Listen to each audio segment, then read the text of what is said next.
সম্মানিত দর্শক, আপনাদেরকে আগে দেখিয়েছি আনসার আলী কীভাবে খেজুর গাছ থেকে খেজুরের রস নামানোর প্রক্রিয়া কীভাবে করে সেই প্রক্রিয়াটা আপনাদেরকে দেখিয়েছি। এখন আপনাদেরকে দেখাবো এই যে জুবজারে কি হচ্ছে, সেই রস নিয়ে কি করা হয় সেগুলো আপনাদেরকে দেখাবো। সাথে থাকুন, দেখতে থাকুন। আসলে ঝিনাইদহ জেলার বলতে পারি, পাশাপাশি খুলনা বিভাগে এই অঞ্চলে খেজুরের রস জনপ্রিয় এবং প্রসিদ্ধ। এই যে দেখতে পাচ্ছেন যে আমার পিছনে খেজুরের রসগুলো গাছ থেকে নামানোর পর এইভাবে প্রক্রিয়াজাত করা হয়, রস করা হয়। রসটাকে খেজুরের গুড়ে পরিণত করা হয়, দীর্ঘক্ষণ জাল দেওয়া হয়। দেখতে পাচ্ছেন যে এখানে জাল দেওয়ার প্রক্রিয়া চলছে, দীর্ঘক্ষণ পর্যন্ত জাল দেওয়া হয়, তেমনটা বলছিলেন এখানে যিনি এই কাজগুলো করেন। আসসালামু আলাইকুম। জি, এগুলো কিভাবে প্রক্রিয়াটা করেন একটু যদি আমাদেরকে বলতেন। গাছ খালু গাছ কাটা হয়, কেটে নিয়ে এসে সকালবেলা খুলে নিয়ে এসে তাই আঁকায় তুলে দেওয়া হয়, চিনি হাইটা লাগাই লাগিয়ে নিয়ে সেই রস তুলে দিয়ে তাই জাল ধরে দিয়ে তাই গুড় করা হয়। আমরা দেখছি যে এখানে দুইটিয়া ওই দুটো, একটা দোকাট দেয়া আর একটা জিরেন দেয়া। দোকাটটা কি আমাদের? দোকাটটা হচ্ছে গত পরশুদিন কাটিলাম, সেটা দোকাট গলে, সেটা হলো আলাদাকে পাতা হয়। এইতে ঠিক সব আবার আইসে একসঙ্গে খুললাম, খুলে নিয়ে এসে তাই জিরেন আর দোকাট একসঙ্গে জাল দিয়ে এই মিশে ভালো গুড় হয়ে গেল। এখানে কয়টা গাছের রস আছে? এখানে 50টা গাছ আছে। 50টা গাছ। এভাবে কতদিন যাবত আপনি এই কাজগুলো করে থাকেন? এই করছি ধরে এই কার্তিক মাস থেকে। না, কার্তিক মাস আমি আমি বলছি যে কত বছর যাবত ধরে আপনি কাজ? 20 বছর।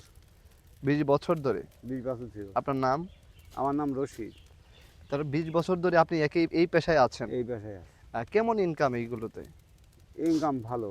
ও সিজন শেষে দেখাচ্ছে লাখ টাকা আয় হয়? লাখ দেড়েক দুই থাকে। লাখ 2 লাখ? 2 লাখ। 2 লাখ টাকা থাকে এই ব্যবসা শেষ করে? সিজনে হিসাব করেন? হ্যাঁ, সিজন শেষ। কতদিন থাকে এই সিজনটা? এই সিজনটা 4 মাস। 4 মাসে? 4 মাসে 2 লাখ টাকা ইনকাম? সবাই দর্শক, আসলে এই অঞ্চলে খুলনা বিভাগ অঞ্চলে বলতে পারি, ঝিনাইদহ অঞ্চল, যশোরে অঞ্চলে, এই অঞ্চলে প্রসিদ্ধ হচ্ছে খেজুরের রস। আপনারা চাইলে খেতে পারেন, আসতে পারেন। আচ্ছা, এইভাবে কতক্ষণ জাল দিবেন এটাকে? এই বেলা 12টা, 1টা, 11টা পর্যন্ত জাল দেওয়া পড়বে।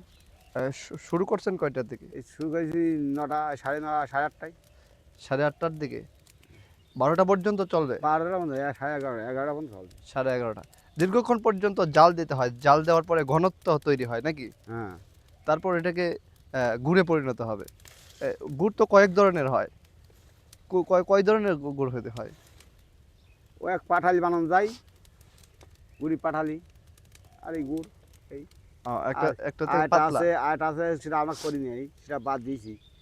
ঘোলার আছে ঝোল গুড় হয়। ধন্যবাদ। সময় দর্শক, আসলে বৈচিত্র্যময় জেলা বলতে পারি ঝিনাইদহ জেলা। আমি ঝিনাইদহ জেলাতে আছি। এই অঞ্চলটাতে বেশ প্রসিদ্ধ। আমরা যেদিকেই যাচ্ছি, খেতে বলেন, রাস্তায় বলেন, চতুর্দিকেই আমরা দেখছি যে খেজুরের যে গাছ সেগুলো আছে। অনেকেই বলেছেন যে দিন যত যাচ্ছে ততই এগুলো খেজুরের গাছ কমে যাচ্ছে, মানুষের আগ্রহ কমে যাচ্ছে, কারণ অনেক পরিশ্রম করতে হয় এগুলো কাজে।